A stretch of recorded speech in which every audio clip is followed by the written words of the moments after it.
Welcome to the Southern Voice Rock Show. Here's your host, Jim Harris. Welcome to the first episode of the Southern Voice Rock Show. Today we have our episode that is supersized because we have jammed in a lot of content we hope you're really going to like. We have three great rock and roll stories told by the rockers that were there in the middle of them. We have an interview with a filmmaker that's producing a new documentary that any Southern rock fan is going to want to check out. Let's get started. We ready to go? Certainly. We are interviewing Bill Bartlett, and Bill is responsible for a song that just blew up the charts in the summer of 1977 called Black Betty. And that song was attributed to a band called Ram Jam. And Bill, who played lead guitar and sang the song, is going to tell us the rest of the story about Black Betty and Ram Jam. Welcome, Bill. Thanks for being with us. You're quite welcome. Now, you were no novice to a hit song. You started your career with a band called, I believe, the Lemon Pipers, that had a song that went all the way to number one in 1968 called Green Tambourine. Am I correct on all that? That's correct, yes. And the Lemon Pipers evolved over time into a band called Starstruck.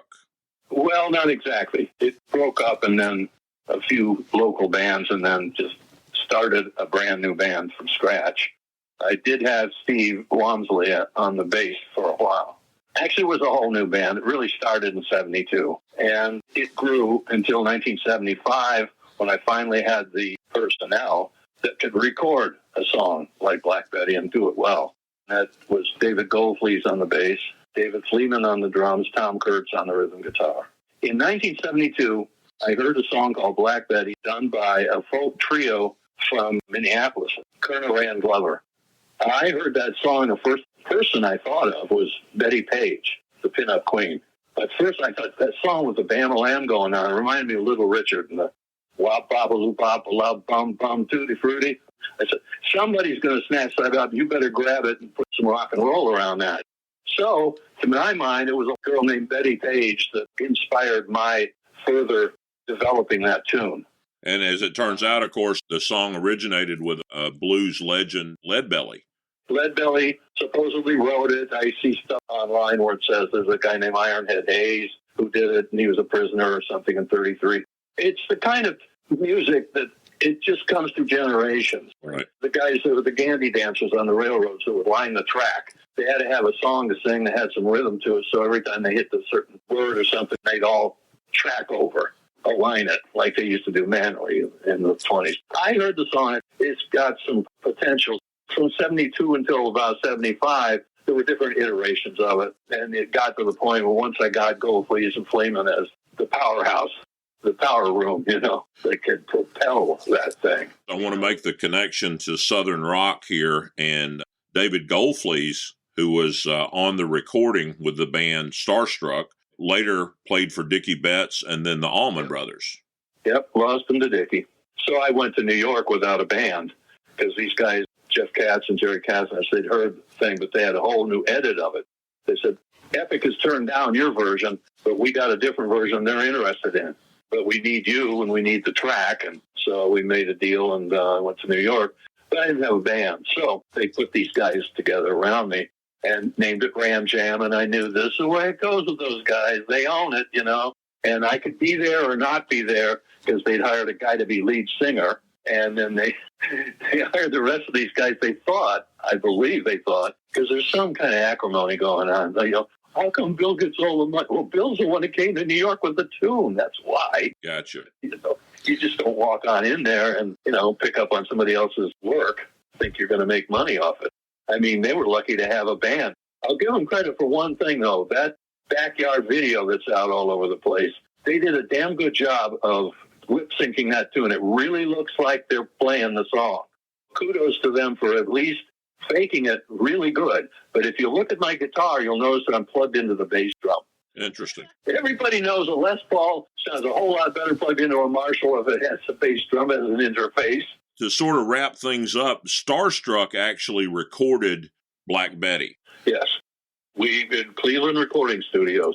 Engineer was Ken Hammond, and he's the same guy that engineered Green Tambourine of all things. Then your producers decided to build a band around the song. So Ram Jam was essentially sort of a prefab band, if you will. And you played on the first album that included a version considered Ram Jam, but really the Starstruck version of Black Betty, which was the hit single. They cut out most of the Starstruck track. When they leave the instrumental in, which goes to double time, all the verses in the Starstruck version were against that. It wasn't commercial that way, and I didn't think so at the time, but they were right.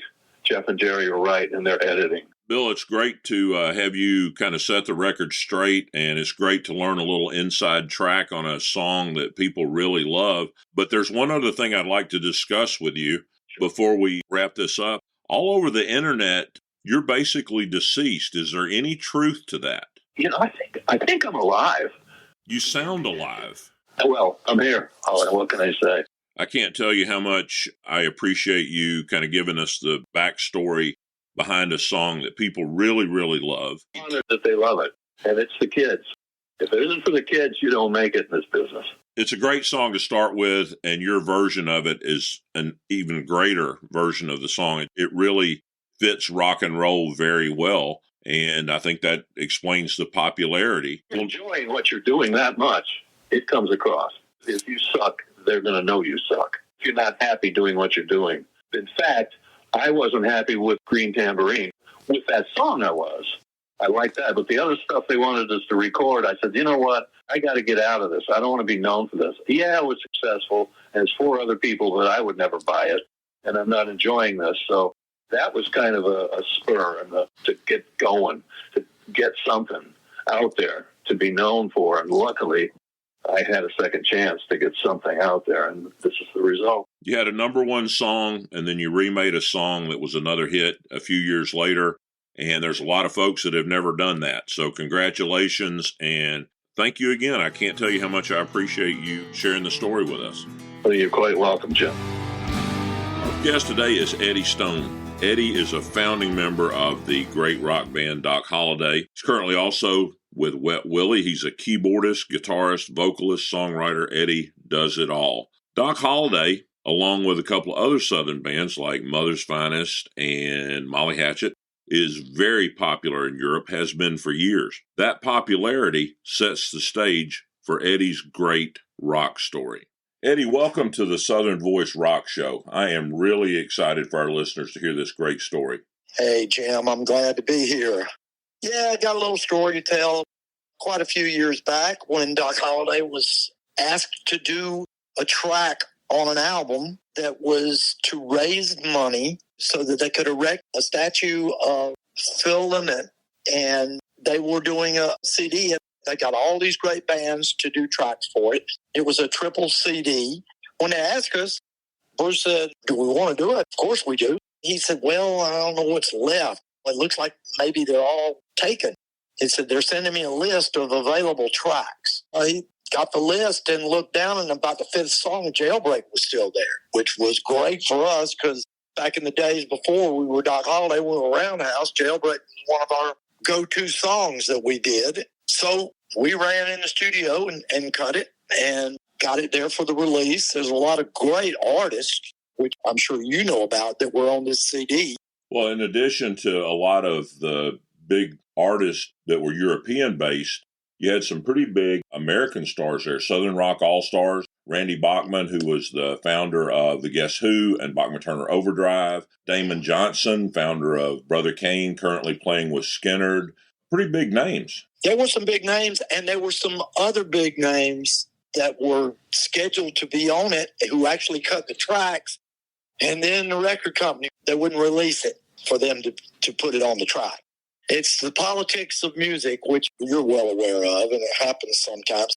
Most of the time it works like a well-oiled machine, and sometimes it works like somebody took the plug out and all the oil drained out. So it was a privilege and an honor to do that because we were huge Thin Lizzy fans. So we did the album, and it came out, and the track came out so good, we decided we wanted to go back in and change a couple of things, so we recorded it for the next Doc Holliday CD, which was called A Better Road. Instead of just guitars and vocals on it, we put a little Hammond organ on it, which is what Doc was kind of famous for. And the difference in some of the Southern bands, we had the organ and the guitars going, and we beefed up the background vocals a little bit and released it on there. Lo and behold, it became a big thing. Then we got the call to go do the Sweden Rock Festival, which, if anybody that knows about Europe, that's the biggest rock festival in Europe and Scandinavia. It's about 300,000 people, and a who's who of you name it plays it. And so we got there, and we drove all night in the bus to get there, and we pulled up. We got off the bus, and these guys with microphones and cameras started sticking them in our face, saying, "We need you to go to the VIP tent. We have a very important thing that's going on, and you need to be in it." In the VIP tent, there was a VH1 Europe crew there, and they were filming. Sweet little old lady sitting there, and she jumped up and said, "Are you Doc Holliday?" "Oh, well, yes, ma'am, we are." And she says, "Well, I'm so proud of the song that you did for my son's CD." And we're going, okay. She says, "Oh, I'm sorry. I'm Philomena Lynott. I'm Philip's mother," which was a big honor and road. And she came here with the crew to meet us, to thank us for doing the CD. After we took all the pictures and the video and with the hugs and everything, she was such a delightful lady. She says, "And now I'm going to surprise you again. I am going to introduce y'all on the stage." So we had to change the set list so that we opened with Jailbreak. And we did, and it was a wonderful thing. And I looked over on the side of the stage, and she's just jumping up and down like a 12-year-old. She's just having the best time. It was such a wonderful thing, and it was such a worthwhile project to be part of. And I get pictures all the time from people on Facebook. They send me a picture of them. "Is this the statue that y'all helped fund?" And they're at the Phil statue in Dublin, Ireland. So it was a wonderful thing. And it's a wonderful thing to be able to share it with all of your listeners and people, too.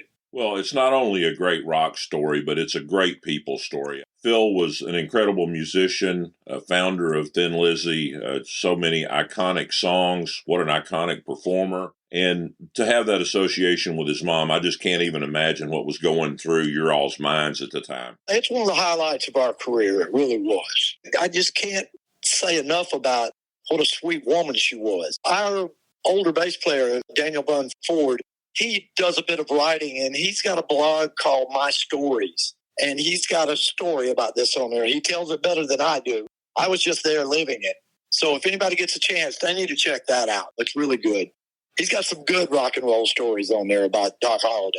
Well, Eddie, unfortunately, that version from either the tribute album or from the Doc Holliday album, not currently available.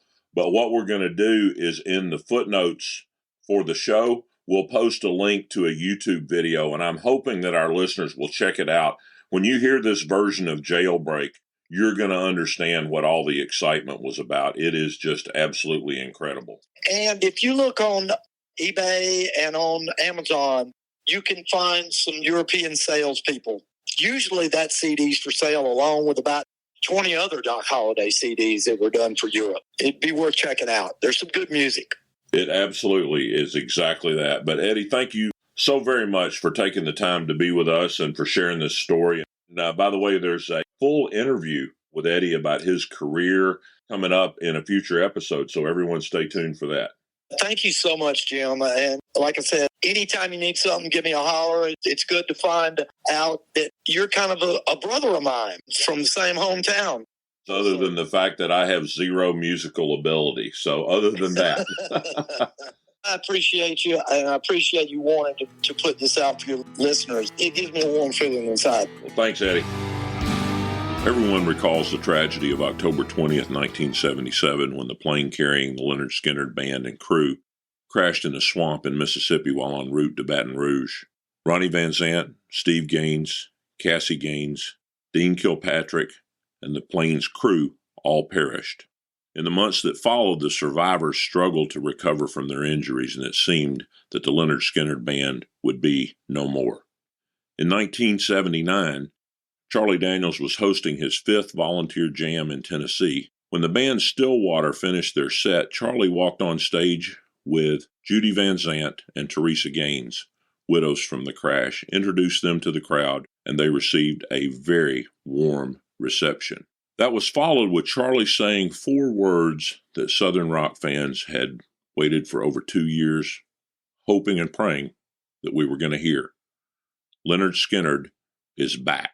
The survivors of Lynyrd Skynyrd walked on stage and played that night. And our next guest, Bobby Golden, guitarist for Stillwater, was in the wings and saw it all happen up close and personal.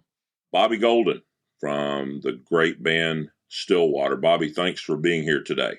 Well, thank you, Jim. I'm real honored to be on your show and talk to you about this event that happened. As I've heard the story, you guys finished your set, and this all happened right after your set. Is that correct? Right, yeah. We played right before Lynyrd Skynyrd. Now, did you have a chance to meet them before you actually went on to play? We were all backstage. I had met them back in 77 when they were finishing their last album. I went in the studio, and they played it for me and Rob at Studio One in Atlanta. We were up there for some kind of business, and Ronnie came out and said, "Hey, you want to hear the album? It's not finished, but we got most of it." He was real proud of it, and it sounded good. It's a great album, but they had not even added the horns. But that's the last time I'd seen them until the Volunteer Jam, after the crash and after they were rehabilitated somewhat. But yeah, we were all backstage, and I went over and started chatting with them, Alan and Gary. Leon, he had a recent operation still on his arm, so his arm was in a cast. He didn't get to play that night. Alan and Gary showed me their injuries on their arms, because Gary was saying people don't understand that we're very lucky to even be able to play a guitar again. Gary, I think, is the one who had a really bad broken arm. When I looked at it, it looked like a shark bite or something. It looked like something taking a bite out of his arm. He had lost some muscle. But they were just very nice guys. I guess they were anxious to play, and they were back there before we went on. I was on backstage, and I think I walked out front before they played Freebird. That was a cool moment in rock and roll history. They put a spotlight on a microphone for where Ronnie would have been, and then they played the whole song without vocals. And the place, everybody was tingling. It was a really emotional moment, because they went to go on and play more after that. They were real nice backstage to talk to us. Like I said, I'd only met them once. They really sounded good that night, just like they always sounded good. Did you know before that day, or were you actually there at the jam when you found out Skynyrd was going to be there? I think I was at the jam when I found out, because I didn't know that we were going to play right before them until the stage manager, whoever runs Charlie's stage at the Volunteer, I guess because we had 3 guitars, high energy, that he put us right before them. I think Ted Nugent was before us, and then the big jam at the end. How did the crowd handle Freebird with the empty mic stand? So everybody went nuts, had their lighters up before the smartphones. They were just showing a lot of respect. It's a lot, it's real emotional. I'm sure there were a lot of tears. It just gave me a chill to hear that song after the crash. It was obviously a very sad moment in that there was an acknowledgement of the loss from the plane crash. That was the first time that we ever had reason to believe that maybe there was going to be a future for Lynyrd Skynyrd. Yeah, because that's what Gary was telling me. He said there's talking about how lucky they were to even be able to play a guitar. He said because they didn't think they were ever going to be able to play one again. And like I said, Leon was still in a cast on his arm. I mean, they were lucky to live and had some serious injuries. What a wonderful moment, and what an important moment in the history of Southern rock and roll. It was a positive coming a little over 2 years after the worst tragedy you could imagine. I know how much you all love music, so I know that you had to be not only looking at it as a fellow musician, but you also had to be watching it as a fan going, man, this is just something. Oh, yeah, exactly. We all knew we was watching a rock moment. Well, Bobby, I cannot thank you enough for sharing that. I know our listeners will really love hearing about what it was like to be there. You and I have an interview coming up, a future episode about the 3-guitar attack and some of the background of Stillwater, and hopefully what may be coming up on the horizon for Stillwater. Hopefully we'll get us out there and get us a reunion. That's what we're going to hope and pray for. Well, listen, Bobby, thank you so much. I appreciate you being so generous with your time. Well, thank you, Jim. I enjoyed talking to you, and I wish you the best luck on your new podcast. There were three studios that played a vital part in the early days of Southern rock: Muscle Shoals, Alabama, Capricorn Studios in Macon, Georgia, and Studio One just outside Atlanta. Studio One was home to such great recordings as Skynyrd's Freebird, Sweet Home Alabama, Simple Man, That Smell, the Atlanta Rhythm Section's Champagne Jam, So Into You, Georgia Rhythm, 38 Specials, Hold On Loosely, Caught Up in You, Wild-Eyed Southern Boys, and so many others came to life inside the walls of Studio One. Filmmaker Tracy Misner is in the final stages of completing a documentary about Studio One, including some interviews with some people that I would say you'd have to consider iconic in Southern rock history. And Tracy is with us today. Tracy, welcome to the Southern Voice Rock Show. It is my pleasure. I am so excited about talking to you about this project. I want to thank you for pushing the project along the way as I run into stumbling blocks. Southern Voice has been a godsend to us. So thank you guys, thank your listeners, and thank your readers. I could not do it without you. Thank you so much. In our introduction, I mentioned that Studio One was really one of three, let's use the word iconic, recording locations that contributed to some of the legendary Southern rock songs, along with Capricorn and Macon and Muscle Shoals. But it certainly seems that there were some special things about Southern rock recorded in Studio One that really didn't happen anywhere else, and we'll get to that in a second.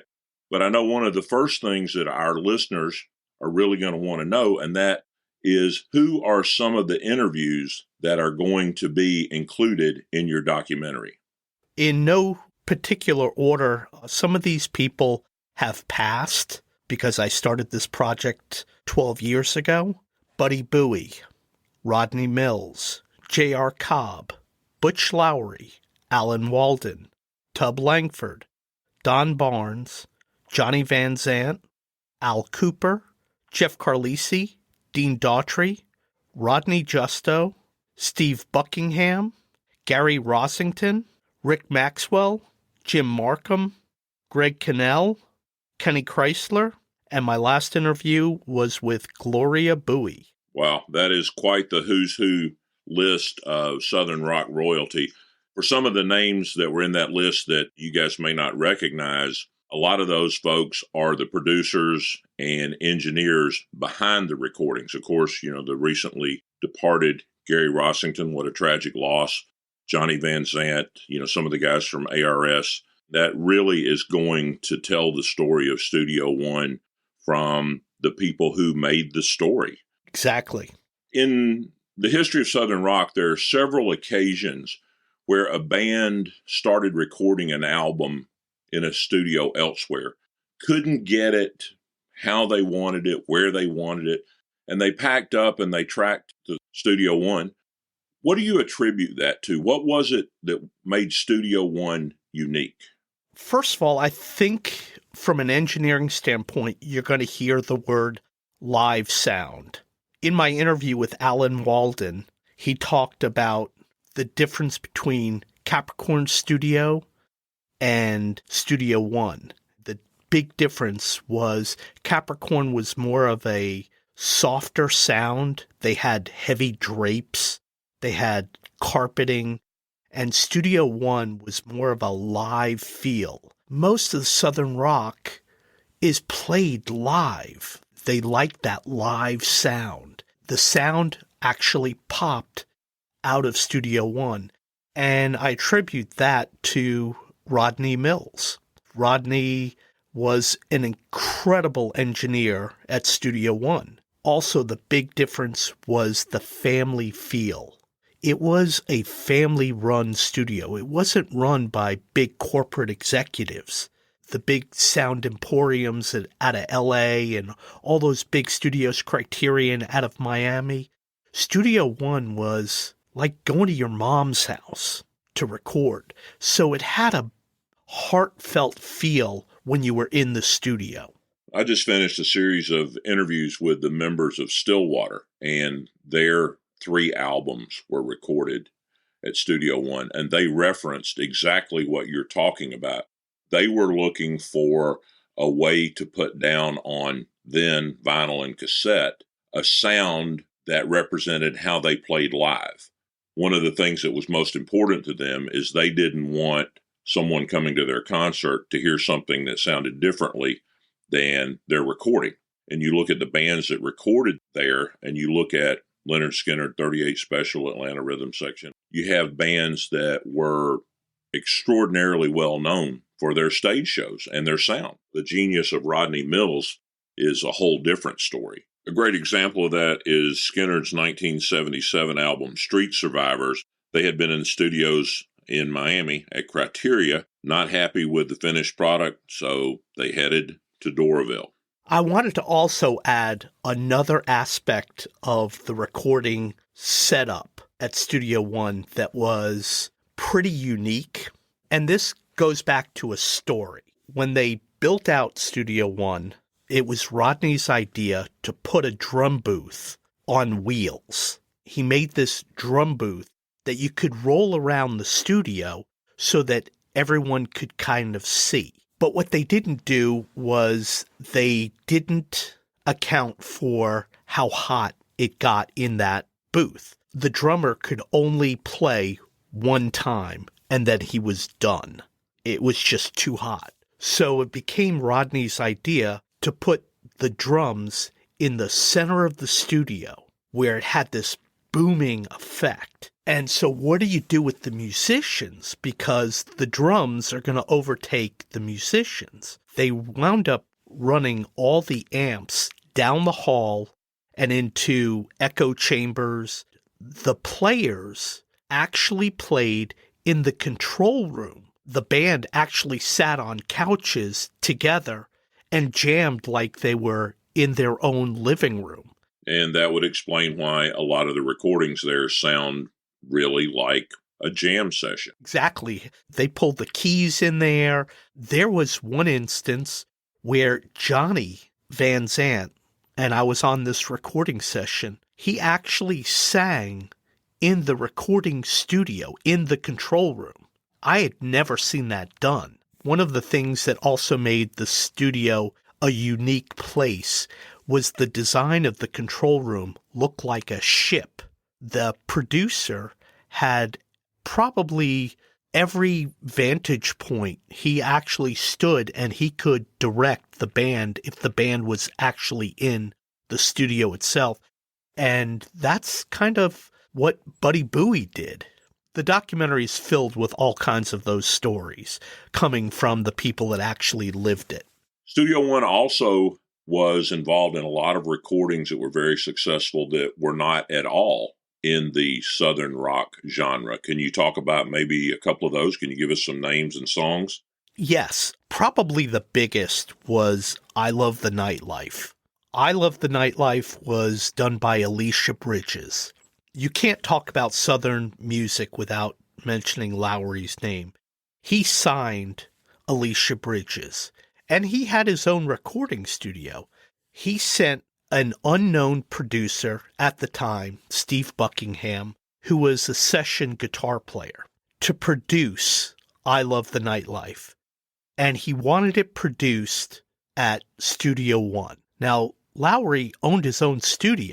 He could have saved money and had it at his own studio, but he chose Studio One, particularly because he wanted Rodney Mills to be the engineer, and Steve Buckingham produced, and that was a huge hit. Steve Buckingham went on to produce Dolly Parton, worked with Johnny Cash and a few other big iconic names. He moved to Nashville, and he was gracious enough and excited about giving me a great interview. There also was a novelty song, Pac-Man Fever, which really doesn't sound at all like it fits the Southern rock label, that was hugely popular. Paul Davis, who is really more of a balladeer, Yes, cut part of several of his albums there, including his biggest, singer of songs, teller of tales. Studio One really served a cross-section of the music community. Would you agree that's a fair statement? Oh, yeah. What you're going to find is musicians and the music industry is very incestuous. In other words, you'll have a musician that will play on an album or in his own band, and then he'll be asked to guest appear on somebody else's album. You don't see that out in California.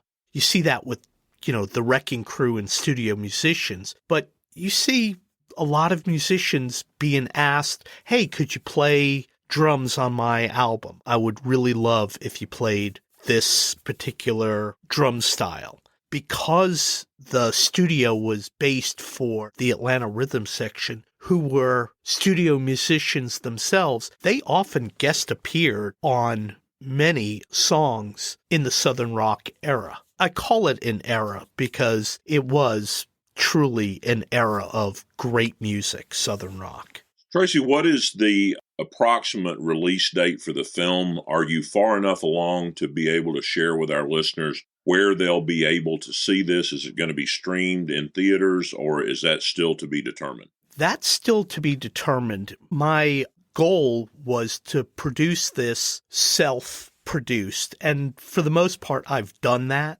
And I think what I would like to see happen is I would release it in film festivals and then hope it gets picked up that way. And just like the film The Wrecking Crew, there was the one about the studio in Muscle Shoals, YouTube seems to be a fantastic place to release these pieces. And I think for your listeners, I think that's where I would prefer that it maintain a home, where somebody at 3 o'clock in the morning when they can't sleep and they're like, I wonder what happened to whatever, they could turn it on.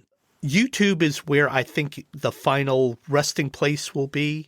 As far as release date, it's probably 6 months from now. I have 20 hours of footage to go through. That's a lot of footage.